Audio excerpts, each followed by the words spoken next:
2026 বিশ্বকাপের ফাইনালে মুখোমুখি হচ্ছে আর্জেন্টিনা এবং স্পেন। আজকের ভিডিওতে দেখুন বিশ্বকাপ ফাইনালে কোন দলের জেতার সম্ভাবনা বেশি এবং কে কোন ব্যক্তিগত ট্রফি জিততে চলেছে সেই সম্পর্কে বিস্তারিত আলোচনা।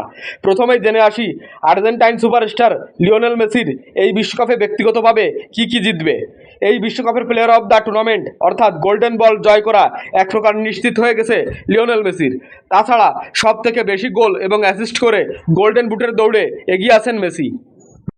বিশ্বকাপে young player of the tournament হতে পারে স্পেনের লামিন ইয়ামাল। তাছাড়া সেরা গোলরক্ষক হিসেবে গোল্ডেন গ্লাভস জিততে পারে স্পেনের গোলরক্ষক। ফাইনালে স্পেনের শক্তি তাদের মিডফিল্ড এবং আর্জেন্টিনার শক্তি তাদের অ্যাটাকিং থার্ড। আর্জেন্টিনার মিডফিল্ড যে খুব দুর্বল এমন নয়, দুই দলেরই মিডফিল্ড প্রায় সমান সমান।